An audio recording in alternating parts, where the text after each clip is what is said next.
Hey, hey! Salut. Coucou Zozo! Qu'est-ce que tu fais? Mon travail de maturité. Superbe, que du plaisir! C'est sur quoi? Sur la place du tirage au sort dans la démocratie suisse. Ça se fait vraiment? Non, pas en Suisse, mais à Athènes, on a donné une grande place au tirage au sort. Et là, plus dernièrement, en Islande et en Irlande, on l'a utilisé dans des assemblées constituantes. Stylé. Donc là, je m'interroge sur les apports que le tirage au sort pourrait avoir dans la politique suisse, face par exemple à son problème de représentativité. Ok. Mais chaque chose en son temps. Un rapide résumé de l'organisation de la politique suisse pourrait être utile. La Suisse, formée de 26 cantons, soit les États fédérés de la Confédération, avec Berne pour capitale, est un pays d'Europe centrale laïque. Sa population dépasse les 8 millions d'habitants et elle se concentre principalement sur le plateau, là où se trouvent les plus grandes villes. Depuis le milieu du XIVe siècle, le terme de confédération est employé pour qualifier les systèmes d'alliances qui se sont formés sur le territoire suisse actuel. Cependant, les institutions de la Suisse se sont éloignées de la confédération d'États pour devenir celles d'un État fédéral. Cet État fédéral est composé de cantons qui sont souverains selon leurs constitutions respectives, mais ne sont plus indépendants comme aux premières heures de la Suisse. Le terme de confédération, s'il reflète ce passé, ne correspond donc plus à la configuration actuelle de fédéralisme. La répartition actuelle des compétences entre la Confédération et le canton est formalisée dans la Constitution fédérale qui précise les limites de leur souveraineté respective. Chaque canton est divisé en communes. De nombreux cantons ont une subdivision intermédiaire nommée district. Chaque canton dispose de sa propre constitution. La Constitution fédérale garantit leur autonomie. Ils prélèvent des impôts et adoptent des lois dans tous les domaines qui ne relèvent pas de la compétence de la Confédération. Les cantons ont tous leur propre parlement et leur gouvernement. La structure politique de la Suisse est composée du pouvoir législatif, du pouvoir exécutif et du pouvoir judiciaire. Chaque canton définit la composition et le fonctionnement des trois pouvoirs. Le pouvoir législatif est exercé par l'Assemblée fédérale qui est formée de 2 chambres. Le Conseil national, composé de 200 membres, formé des représentants du peuple, et le Conseil des États avec 46 membres. Le pouvoir exécutif. Le pouvoir exécutif est exercé par le Conseil fédéral, formé de 7 membres, et de l'administration fédérale qui lui est subordonnée. Les membres du Conseil fédéral sont élus pour 4 ans par l'Assemblée fédérale. Une particularité de la démocratie suisse est que le peuple garde en permanence un contrôle sur ses élus, car la Suisse est une démocratie qui peut être qualifiée de semi-directe dans le sens où elle a des éléments d'une démocratie représentative, comme l'élection des membres des parlements ainsi que des exécutifs cantonaux, et d'une démocratie directe. En effet, en Suisse, le corps électoral dispose de 2 instruments qui lui permettent d'agir sur des actes décidés par l'État. Il s'agit du référendum, qui peut être facultatif ou obligatoire, et de l'initiative populaire, qui est le droit de proposer l'adoption, la révision ou l'abrogation d'une loi constitutionnelle. Dans ces organes sont élus des citoyens affiliés à des partis politiques. Les partis politiques sont très nombreux en Suisse, provoquant une fragmentation importante du paysage politique. Ils se différencient les uns les autres par les valeurs qu'ils défendent. Il existe donc une gauche et une droite sur l'échiquier politique. La première défend l'idée que l'État fort produit l'individu fort, mantra qui s'oppose à celui de la droite qui est « un individu fort constitue une société forte ». Digression, mais revenons à nos moutons. Je me suis demandé, ça sert à quoi le tirage au sort en Suisse ?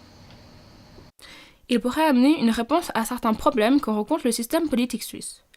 À savoir que la participation aux votations populaires fédérales est en baisse depuis le XXe siècle, que les politiciens n'appartiennent plus à la majorité de la population marquée par le désintérêt, que dans les chambres apparaissent des problèmes liés à la parité, dans l'ensemble des organes fédéraux, communaux et cantonaux, la représentativité des femmes ne dépasse pas 26%, chiffre nullement proportionnel au pourcentage de la population qu'elle représente. De même que l'âge des députés, qui en général se situe entre 35 et 60 ans, alors que les 18-30 ans forment 16% de la population, mais ne représentent que 0,8% des élus fédéraux. De même, une place au Parlement demande un certain point qui ne peut être accordé par tous les domaines professionnels. On peut donc voir apparaître une disparité des métiers dans la sphère politique. Ou que la corruption des élus, bien qu'elle soit minime par rapport à d'autres pays, est toutefois présente et se manifeste entre autres à travers le financement des campagnes de partis qui sont en Suisse assez obscures.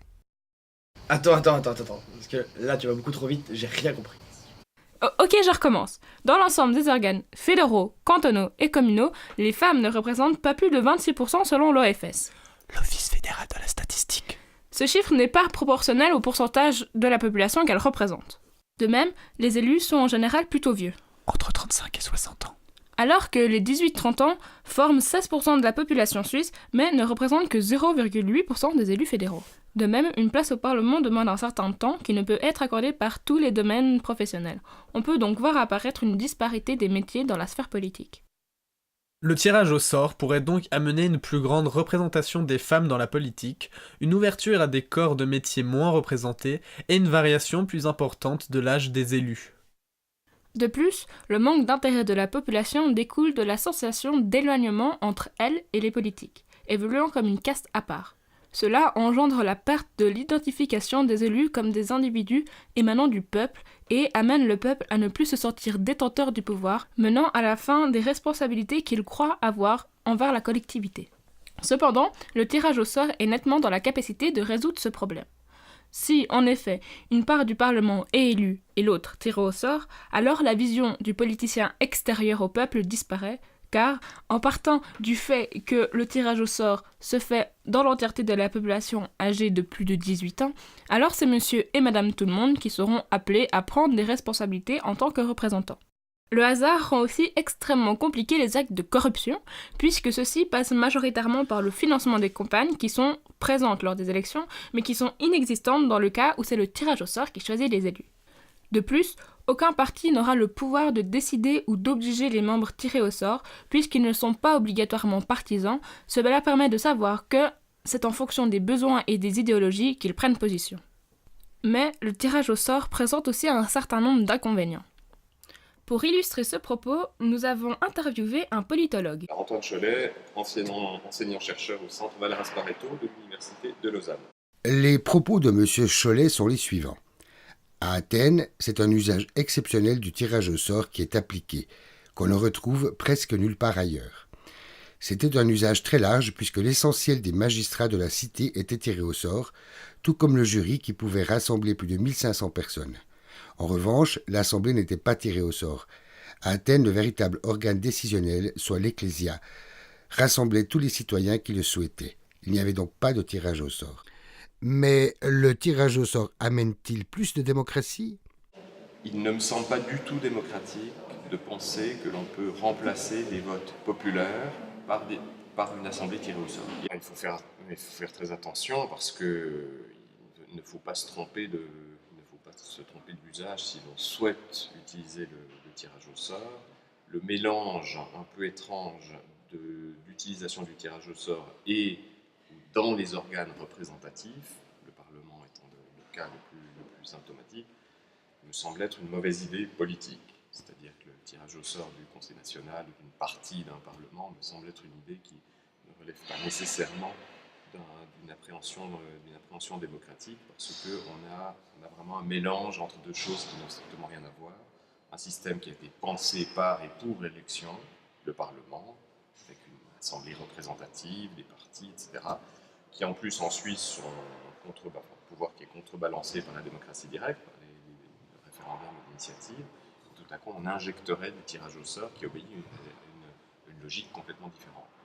Donc, pour le dire autrement, de manière assez rapide, dans un Parlement suisse ou l'Assemblée nationale française ou le Congrès américain, il n'est pas indifférent d'avoir certaines personnes dans le Parlement.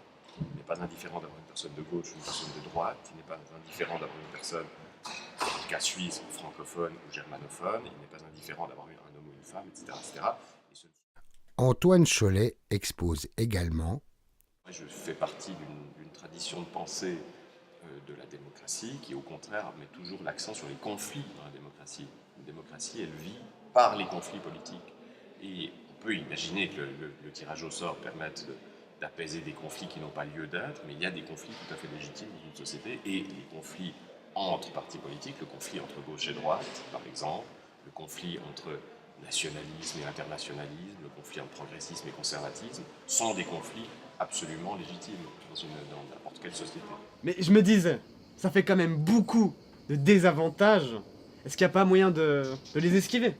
Les assemblées communales, de la même manière que les deux exemples de Landsgemeinde qu'il existe encore en Suisse, à Glaris et à Appenzell, sont des expériences démocratiques bien plus intéressantes aux yeux de M. Cholet que des tentatives de tirage au sort. Glaris, comme il le rappelle, est une communauté politique d'à peu près 40 000 habitants, donc ce qui signifie que c'est la taille d'une petite ville.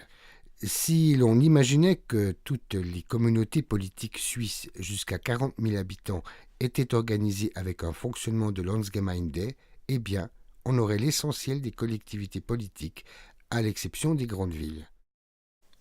On a déjà inventé un système qui pourrait, en partie, répondre aux problèmes de la démocratie actuelle et aux problèmes du tirage au sort. En effet, les assemblées de citoyens de type Landsgemeinde pourraient nourrir le débat politique au niveau communal et avoir un levier décisionnel en partant non pas de la tête de l'État, mais de la base citoyenne. La Landsgemeinde pourrait effectivement sauvegarder les avantages du tirage au sort, puisque comme lui, elle donne la possibilité à tout un chacun de faire partie activement du système politique, permettant à monsieur et madame tout le monde de participer au débat démocratique.